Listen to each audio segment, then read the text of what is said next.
Fight or Flight, a feature film that should really be a short film.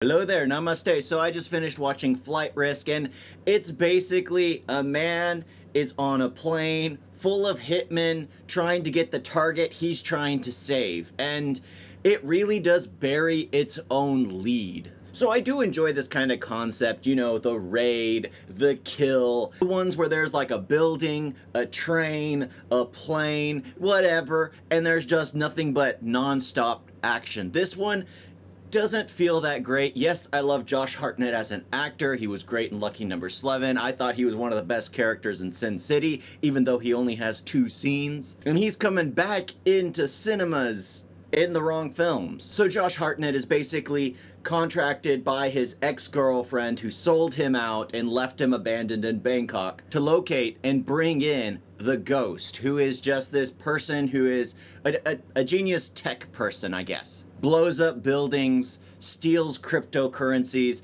you know, that kind of nonsense that normies don't understand, but it's just a bunch of words to just make you go like, oh, they're important. It's like they realize there is no mystery who this person is, because within 15 minutes, Josh Hartnett discovers who the person is he's hunting for and then has to protect this person. And it's just, it was completely obvious. I didn't mind that. I enjoyed it. The part where I had an issue, there's this part halfway through the movie where apparently the Ghost protectors show up. They're these women in martial arts outfits on a plane. I have no clue how they got there. They're not introduced at any point in time. It's not established. Here, this person, the Ghost, is aware because Josh Hartnett lets the person know, oh, I need to protect you because everyone's here to kill you. They are aware that they are being hunted, and they don't ask for protection from their bodyguards at any point in time. Not until it just felt like it was like, oh, we need to add more scenes to this. We need to have more defenders, and it just fell off from there.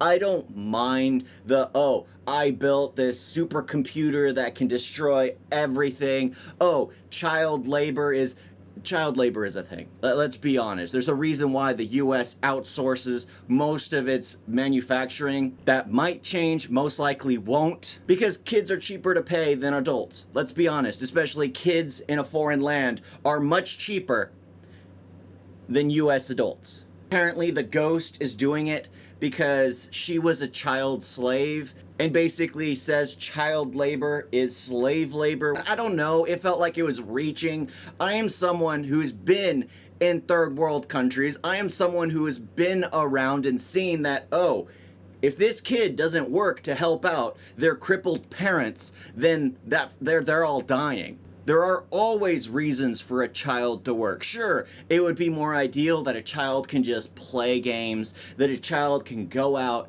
be a kid, but not every child is that lucky. Some children do have to grow up fast, and that's just realistic. It's sad. I had to grow up quickly with what I went through as a child, and it just makes sense that people do grow up quickly depending on how their childhood is, if they have one or not. But I don't know, this film felt like it could be so much if they just didn't try to introduce a sympathetic chord to it, because it serves no purpose in the film. It's just there to be like, well, that doesn't sound accurate. I've been around the world. It just, there are certain things where, yes, slavery is evil, but you're not using the word slavery, you're using the word child labor, and they're trying to make it synonymous with slavery, and I'm just like, no, there's a complete difference between slavery and child labor. A complete difference, but they're like, no, they're one and the same thing. No. They should have left the message out of the film. They should have removed the Asian chicks from the film because they served no purpose. They were just there to add on an extra 30 minutes to the film. Of course, this is a typical Hollywood film where it's like the girls are tough and can defend themselves against men that are twice their size.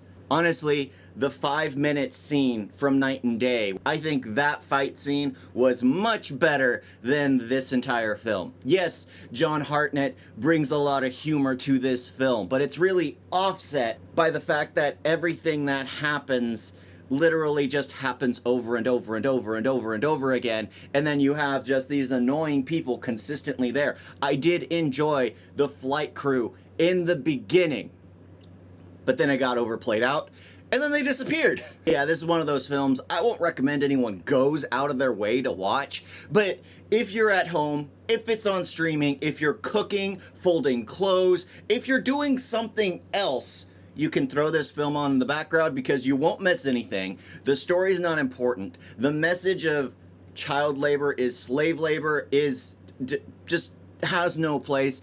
And they tried to throw in that there's going to be a sequel. This film is definitely not going to get a sequel. As much as I'd like Josh Hartnett to be in another action film, this film does not deserve a sequel. The only thing good about this movie also isn't good about this movie. You watch these types of films for action sequences, and this film has action. It's just poorly choreographed. If you actually look in the background, it just looks like a lot of people waving about, yelling, or making angry faces. It doesn't look great. It just feels very cheesy. No one really planned out, oh, as this person moves this way, this needs to happen. And of course, they have really shaky shots in some scenes. And I'm like, this takes away. You're literally trying to hide everything that's going on in the background.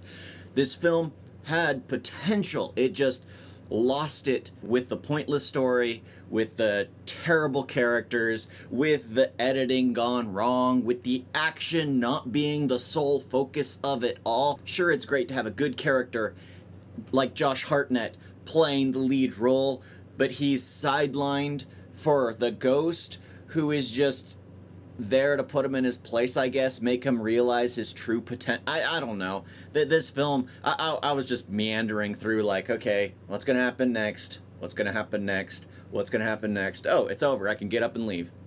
Anyway, that's all I got for you. Yeah, watch it at your own risk. Thank y'all for watching. Talk to you next time. Toodles. You guys got a video?